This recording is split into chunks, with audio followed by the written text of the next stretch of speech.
So we have things to do in the bee yard today. Among them, we are going to convert that Flow Hive 2 to make it look a bit like that Flow Hive 2 Plus.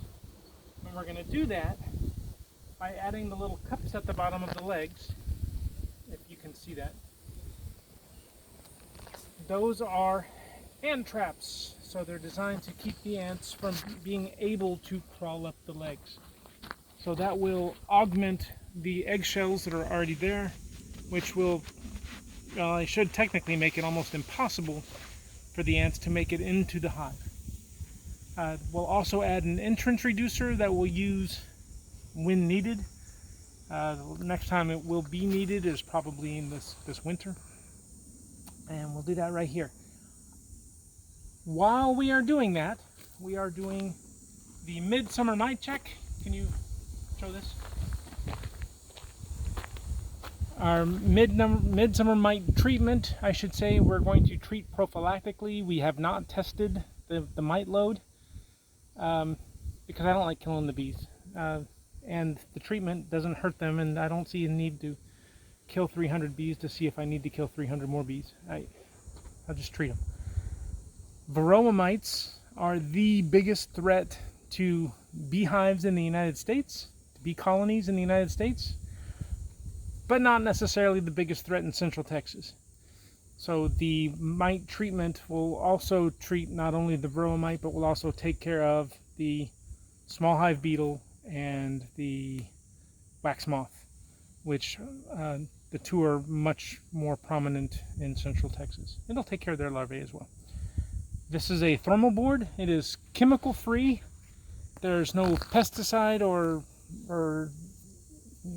chemical, natural or otherwise, going to be subjected to the bees. All it does is heat the hive to 106 degrees and keep it there for about 2.5 hours.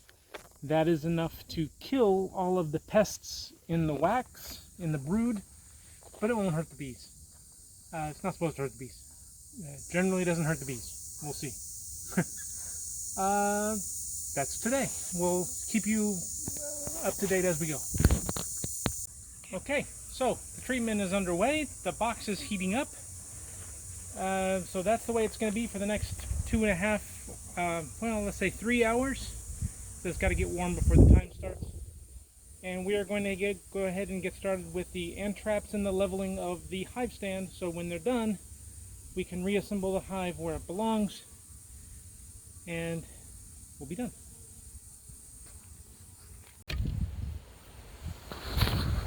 So let me show them what I'm doing. This, if you can see it, is a little bowl. You fill the bowl with oil, and the ants, when they walk up the stem, can't get from the outside to the inside to continue walking up the stem. They get trapped on the, or blocked by the moat, if you will. And this piece is a rain shield. It'll be closed down like that, keep nature out of it, and keep the ants from just climbing over. Okay, the hardware has been added, the stand has been leveled to within perfect. We are now adding the oil to the moat.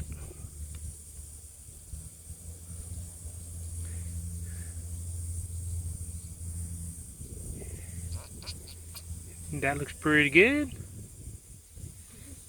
What's that? Making strange sounds, but okay. I can assure you that's the syringe and not anything else.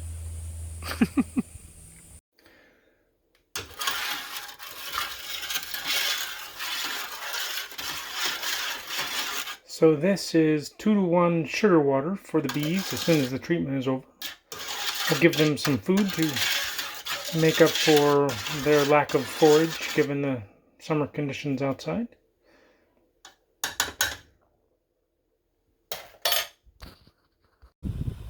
We are mid-treatment, almost to the end. Perhaps we have 30 minutes left. They are still doing very well.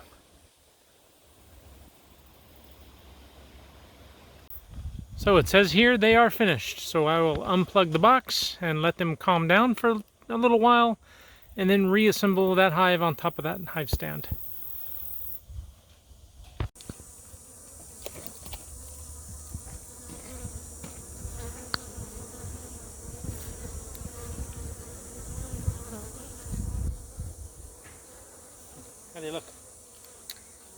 They look good. So this is us putting them back together and waiting for the bees to calm down. Obviously they're warm, they're a little bit agitated, but fairly calm. I mean, I'm not getting beaten up or anything.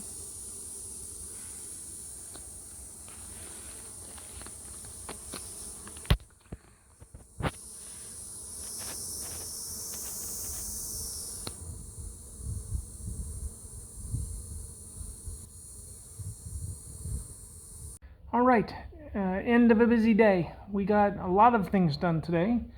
One more task still to do, but we got the ant traps or blocks in so that the ants can't get inside any longer, which means eggshells are no longer a big deal. We will still take them and use them if you happen to be collecting them and want to, and if you would like to not do that anymore, that is also okay. We fed the Far Hive, gave them a bunch of, the Near Hive, gave them a bunch of syrup to keep them happy. We treated them. We saw the queen. We're pretty sure she's still in there. We saw her and then we didn't see her, but okay. But all the bees have come home in the evening and they've all gone in there in the hive as supposed to. So we don't think we have a problem. We'll check again in a couple of days to make sure. The only task we have remaining is the entrance reducer screws. We're not actually putting the entrance reducer on, but we need to put the screws in place so that it's not a major ordeal when it's time.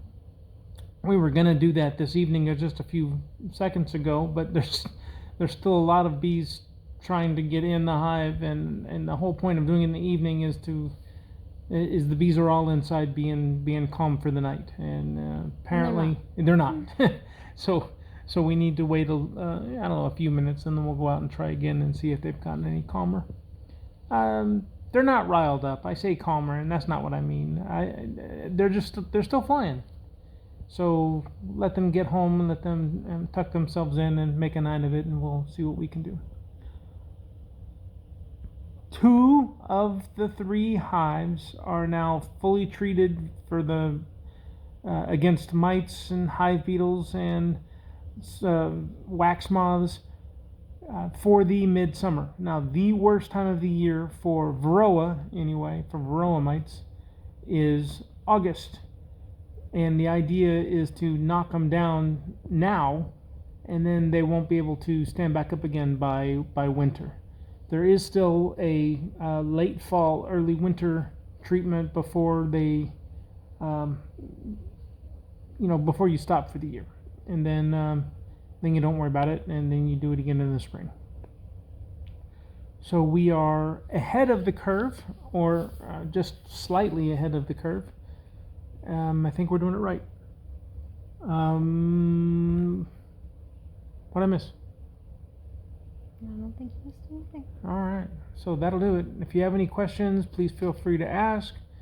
And if you feel like calling, feel free to do that too. Oh, I mentioned the eggshells. I have to send a special thank you to Miss Marilyn Hill Baxter and Phyllis and Buell. I don't know their last name. Knott's Powell. Thank you so much for the eggshells that you guys have collected for us in the past, and they have been very, very useful. For those that don't know, ants don't like eggshells, and so putting eggshells around the hive stands will tend to prevent ants from walking through to climb up the posts and to get into your hive. Awesome. It doesn't fully block them out, but it does deter them, and that's why we got the bowls for the hive stands now, so they just can't get there now. There's a moat, and we'll have to see over the next several days, weeks, whatever, how effective these things are. Anyway, 2 of the 3 hives are done. The 3rd one we'll do tomorrow. We're not going to record that one because that one might be a little bit heavy-handed. Again, if you have any questions, just let me know. Thanks for watching.